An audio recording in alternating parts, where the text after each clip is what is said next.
नमस्ते, प्रणाम, जय हिंद, राधे राधे। प्यारे दोस्तों, स्वागत है आप सभी का इस श्रीमद् भागवत के इस पावन पर्व कथा में। हम आप सभी को इस कथा के माध्यम से बड़ी सुंदर सी कहानी सुनाने की कोशिश करते हैं। और कथा इस प्रकार है।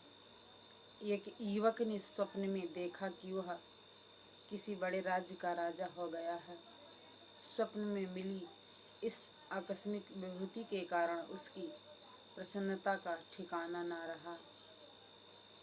प्रातःकाल पिता ने काम पर चलने को कहा। माँ ने लकड़ियाँ काट लाने की आज्ञा दी। धर्म पत्नी ने बाजार से सौदा लाने का आग्रह किया, पर युवक ने कोई काम नहीं किया। उसने बड़ा सुंदर सा उत्तर दिया कि मैं राजा हूँ, मैं कोई काम नहीं कर सकता। घर वाले बड़े हैरान थे, आखिर क्या किया जाए। तब कमान संभाली उसकी छोटी बहन ने। एक एक कर उसने सबको बुलाकर चौके में भोजन करा दिया। अकेले ख्याली महाराज ही बैठे रह गए। शाम हो गई, भूख से आते कुल बुलाने लगी। आखिर जब रहा नहीं गया तो उसने बहन से कहा, क्यों री मुझे खाना नहीं देगी। बालिका ने मुंह बनाते हुए कहा, राजाधिराज, रात आने दीजिए, परियां आकाश से उतरेंगी तथा वही आपके लिए उपयुक्त भोजन प्रस्तुत करेंगी।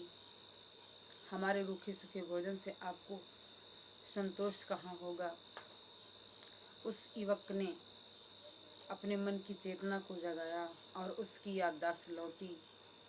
वह अपने भूल को पहचानने लगा। आत्मा के जागरण से जब मनुष्य अपने स्वरूप को समझता है तो मूर्ख काली से महा काली बन जाता है। राम बोला से तुलसीदास, रत्नाकश डाकू से ऋषि वाल्मीकि बनते देर नहीं लगती। हे ऋषि श्रेष्ठ, यह सब सत्प्रज्ञा के कारण जागरण पर निर्भर करता है। और विवेकवान कभी दुख नहीं उठाता। भाइयों और बहनों, एक राज्य का यह नियम था कि जन साधारण में जो राजा चुनकर गद्दी पर बिठाया जाता, उसे 10 वर्ष के लिए ऐसे निबिड़ एकाकी द्वीप में छोड़ दिया जाए जहां अन्न जल उपलब्ध न था। कितने ही राजा इसी प्रकार अपने प्राण गंवा चुके थे। और जो अपना राज्यकाल बिताते थे उन्हें अंतिम समय में अपने भविष्य की चिंता दुखी करती थी। तब तक समय पूरा हो जाता।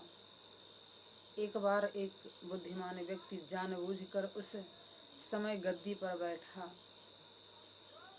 जब कोई भी उसकी पद लेने को तैयार नहीं था। उसे भविष्य का ध्यान था। उसने पूछा, मुझे केवल यह बता दीजिए कि मुझे कहाँ जाना है। यह जानकर उसने उस द्वीप को अच्छी तरह देखा। वहाँ खेती कराने, जलाशय बनाने, पेड़ लगाने तथा व्यक्तियों को बसाने का कार्य आरंभ कर दिया।